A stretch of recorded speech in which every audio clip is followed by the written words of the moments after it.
Hello, Robert. Hello.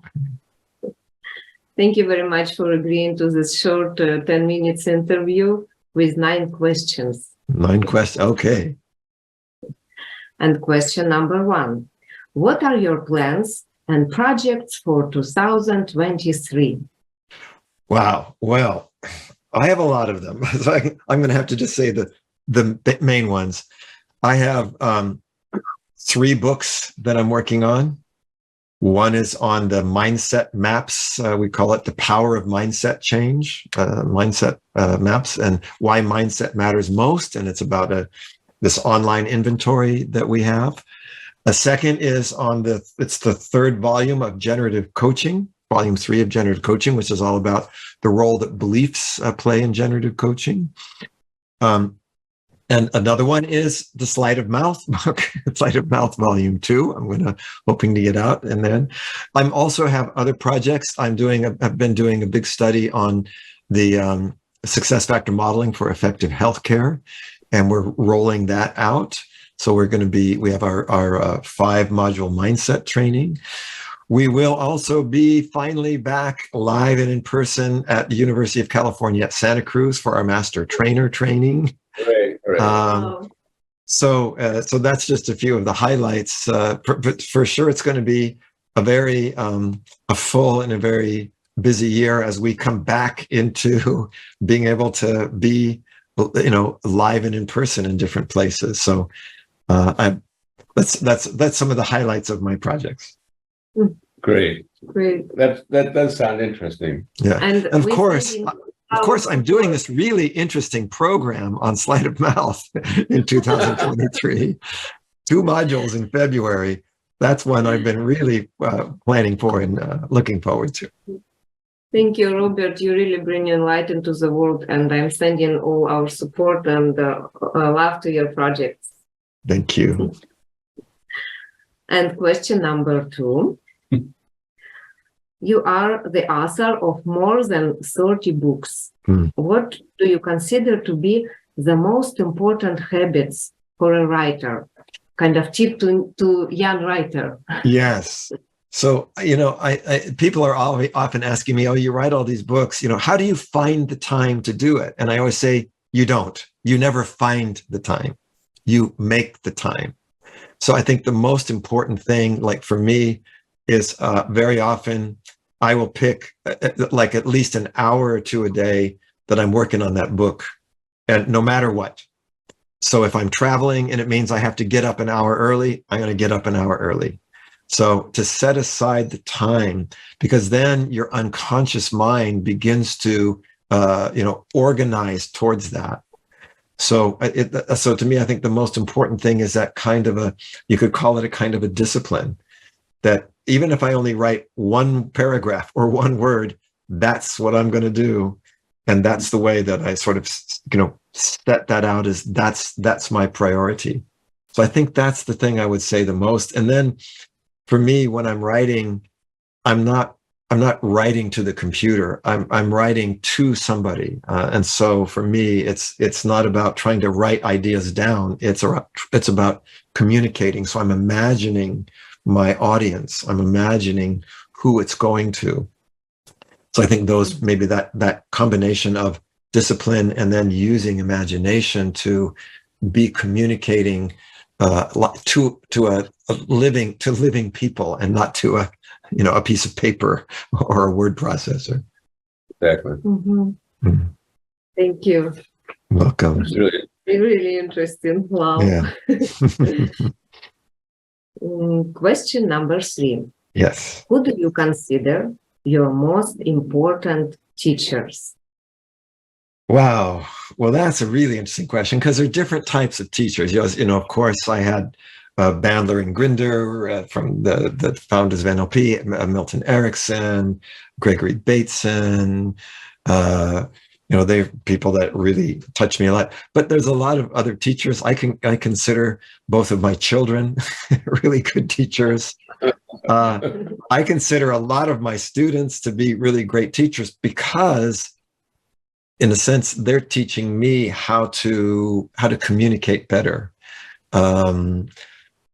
So, and then there are also the kinds of teachers that are more like role models. That's not where I was kind of sitting, just necessarily like in a classroom as a student, but where you're learning because of how somebody lives their life. You know, my mother was a great teacher to me. So I have so many different role models. It's one of the great things about NLP is that anybody can be a teacher because you can model them. So, there are teachers where I learned about my profession. There are teachers where I learned about life. There's teachers where I learned about love. There's teachers where I learned about, congruence. It's a little tricky to isolate out, only a few. But I think, I consider some of the ones like to me, somebody like a Milton Erickson was such a great teacher, not just because of what he taught, because he didn't teach like a normal teacher. If you asked him a question, he'd always say, "I don't know." So it's not that kind of learning. He'd say, "I don't know, but I'm curious to discover what's possible." But he also saw in me and saw in many others their potential. So teaching you, what is your possibility? What is your potential? So I think those are some of the names that I would put out there. Mm-hmm. Thank you. Mm-hmm. Yeah, that really resonates. Yeah. When somebody can look at you and see that in you, and it's somebody you respect. Yeah. Boom. There's an awakening. I would say they're the awakeners. Yeah. Yes. That's what I got from John Grinder. I think, first of all, life, and it's been with me ever since. Same for me. John is a great person that he sees your potential. Yeah. Thank you for all great teachers in our lives. Yes. And we are going to question number 4. Yes. Robert, many people describe you as charismatic. Mm-hmm. How do you create that kind of connection with people? Well, this is such an interesting question. In fact, the program that I did, that's what people program I did actually last weekend in Milan was on the art of charisma. And the thing I was saying is, actually the word charisma comes from Greek charism, which means your gift. I mean, literally, it's your divine gift. So your charisma is not an act. It's not a performance. It's not trying to be somebody else. Your charisma comes from from congruence, from your own inner congruence. And I would say it comes from really living from your passion. So it has these two aspects: your passion and your gift. When you can combine those two things together, and bring them out into the world without barriers, without blocks, that's where it's going to flow. I always love that quote from Martha Graham, one of the founders of modern dance, where she says, there is a life force, there is an energy in you that is expressed through you into the world, and because there's only one you in all time, that expression is unique, and if you block it, it won't exist in any other form. So it's not up to you to compare it to anybody else's or determine how good it is. Basically, it's your business to keep the channel open. So I think when that channel is open, everybody has charisma. Whether you're very quiet and calm, whether you're very active and or humorous, charisma comes in many forms because it's the gift that you're bringing through you to others. So I think the major thing is get your channel open, connect with your gift, connect with your passion, bring it into the world. Beautiful. I like that. I like it. Thank you. And question number 5. Uh-huh. What is your mission? Has it changed over the years? Well, that's another super question, because you have, sometimes I talk about you can have a meta mission and then more micro missions, because, I can have my mission as a trainer. I can have my mission as an author. I have my mission as a parent. I have my mission as a spouse.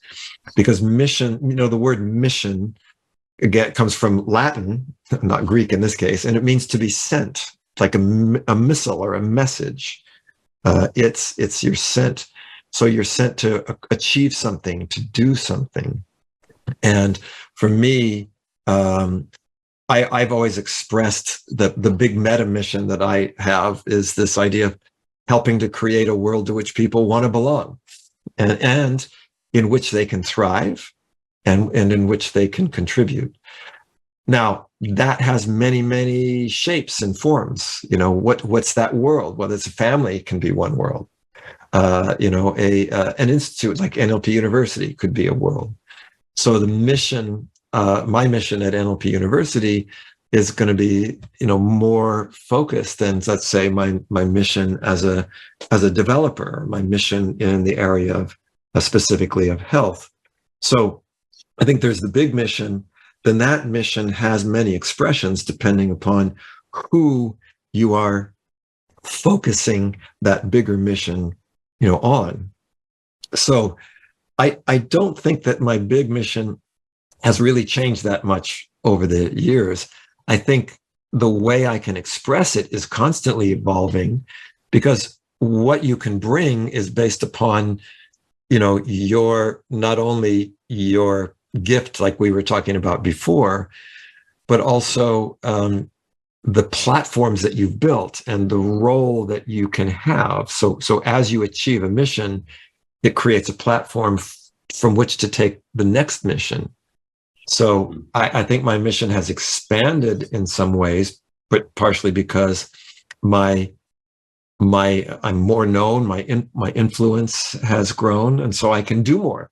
And that relates also to kind of this notion of a calling. There are different things that are being called as our world changes. So I think my big mission is more or less the same, and the expressions of that have certainly evolved and expanded over time. Wow, they're all so interesting. This is so interesting. Yeah. They're good questions. Good questions bring good answers. That's the thing to realize. I feel like we are resonating with our missions. That's, I think, why we are together. Yes, I agree. So question number 6. Do you think there is hope for mankind? Well, the simple answer. Question, provocative, I think. The simple answer is yes, and just in the sense that I that's why I got into NLP. I do tend to be an optimist, but what that reminds me of is one of this a true story about Albert Einstein. That's one of my favorites, where he also put up with big changes in the world that he lived in. Mm-hmm. And actually, this story is about a reporter that asked him one day. They said, "Well, Dr. Einstein, you're considered one of the greatest geniuses of the last century, maybe of all humankind or history. Your scope of thought has gone from the cosmos to the subatomic particles. You are a pacifist, and yet you've also seen your ideas used to create the greatest weapons of mass destruction that the planet has ever known." They didn't say, "Is there hope for humanity?" But they said, what do you think is the most important question facing humanity today? And Einstein, in his sort of typical manner, he looked off into space for a moment and then looked down at the ground in front of him. And finally, he looked back at the reporter and he said, "Well, I think the most important question is the universe a friendly place?" And he said, because if you decide it's not friendly, then you're going to use your knowledge, your technology, and everything to create bigger weapons and bigger walls, to protect yourself from all that unfriendliness. If you think that's a stupid question and the universe is neither friendly nor unfriendly, it's just random, then God is playing dice with the universe. You flip a coin and basically it's meaningless. Your life is meaningless. But if you decide that the universe is ultimately a friendly place, it doesn't mean that it's inherently safe, but it means that safety will come through a deeper understanding, and that we're going to use our tools and our resources to create greater understanding and greater communication. And that's been a question that has actually, not just sort of, oh yeah, an interesting story, a nice theoretical question. There are times in my life where I've had to really, take that on in moments of great, despair and danger. Of course, it's easy to think the universe is a friendly place when everything is going well. But in those moments of danger and despair, that's what's going to determine how you deal with it, and what you do. And so, I think it's maybe not exactly the same answer as is their hope, but I do think that ultimately, let's say that there is an intelligence that is greater than ours, fortunately, that we can actually somehow align with or attune to and find our way. So it's a long answer to say yes.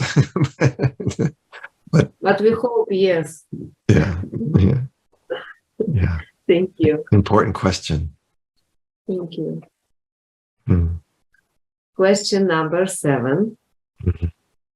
What is the most important thing you have learned in life? Oh, wow. Well,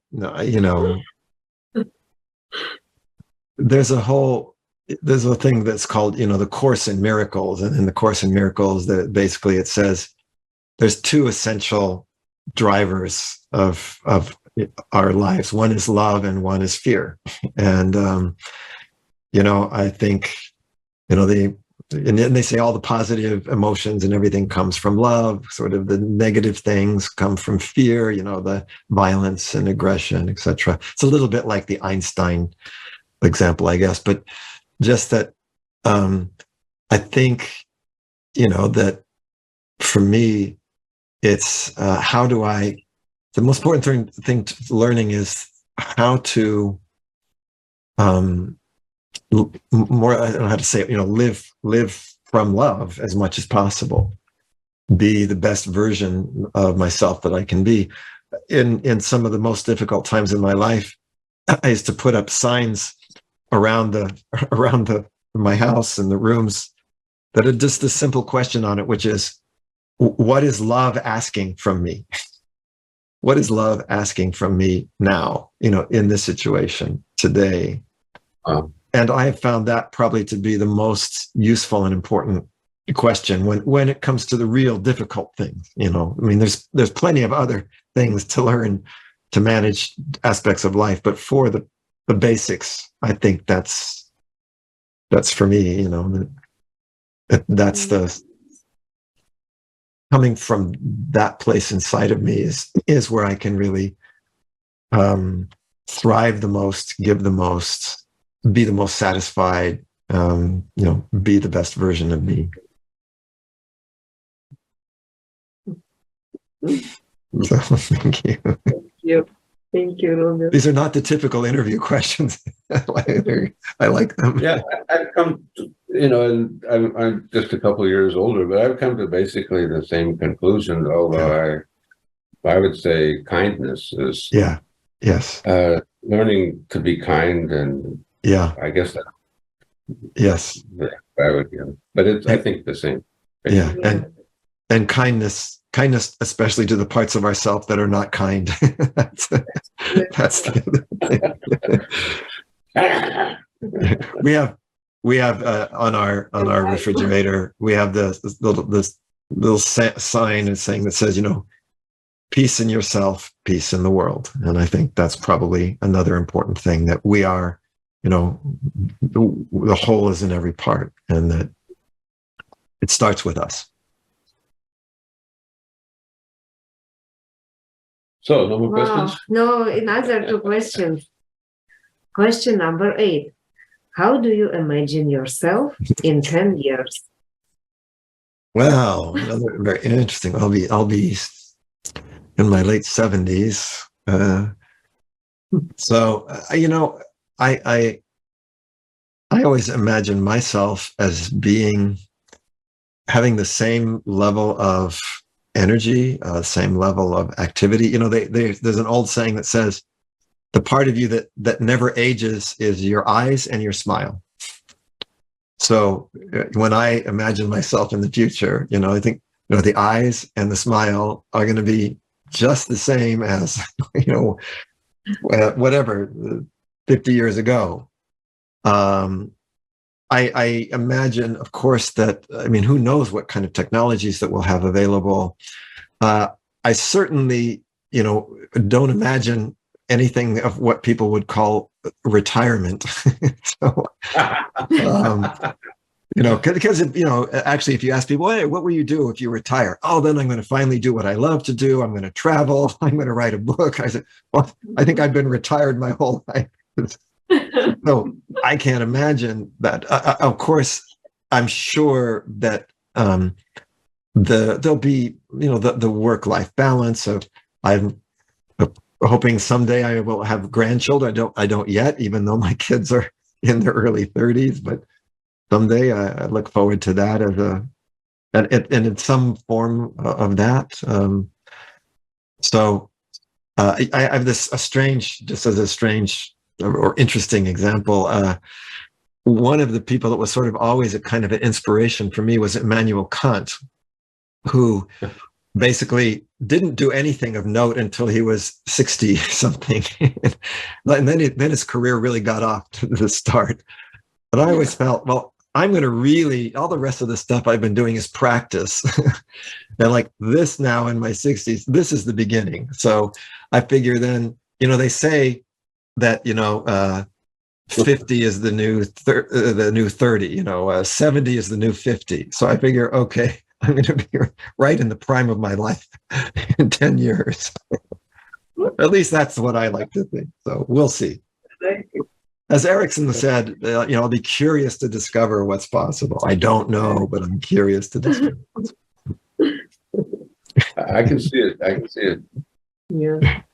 Okay, let's meet in 10 years and say hello. Again, yes, let's meet in 10 years and ask that question again. Again, yeah, the question again, exactly. It's like on Caucus, they're on the table when they're drinking and wish each other all good stuff. They have a talk. Yes. So I wish you 100 years, and when you achieve them, come to me and I will add you more. Thank you. Well, by the time we get to be 100, you see, then 100 will be the new 60. So we'll only be 60. Yeah, that's the way I figure it. I haven't quite reached 50 even yet. So yeah. And by the way, in centigrade, it's only I think you're a teenager. Yeah, that's right. That's right. Yeah. Okay. And we have one more question number 9. What do people need most of all in order to live a worthy life? I think, I think, it's an interesting question. A worthy life, where we feel worthwhile, where we feel our worth. I think for me, it's about, following your heart. Who was it? One of my favorite quotes from Steve Jobs was, he said, your time is short, so don't waste it living somebody else's life. That don't get trapped by the dogma, which is the consequences of other people's thinking. That don't let other people's opinions drown out your own inner voice. And he said, most important, have the courage to follow your heart and your intuition, because they somehow know where you're meant to go.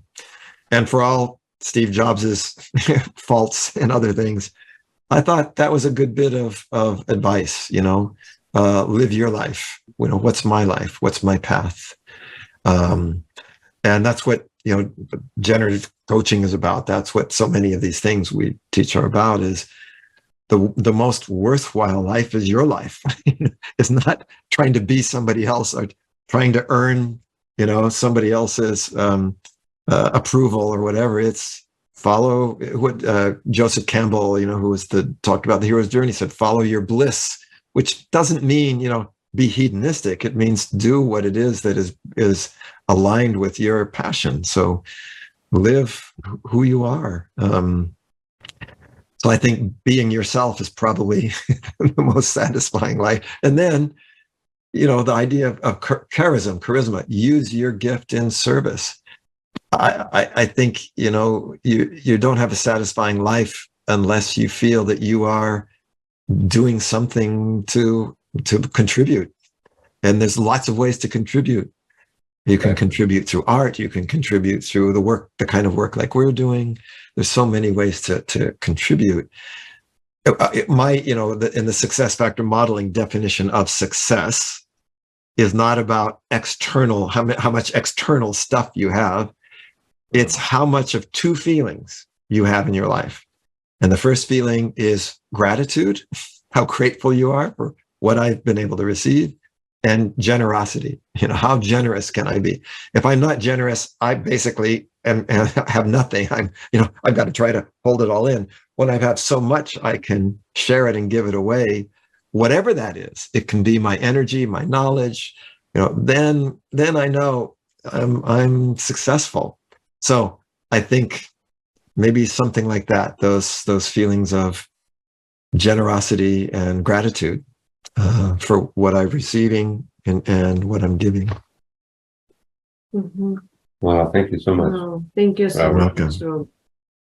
We have 30 seconds left, so actually 30 seconds. We're 1 hour over our plan. That's okay. May I mention briefly that все наши русскоговорящие аудитория это были с нами все время, хотя на английском мы разговаривали.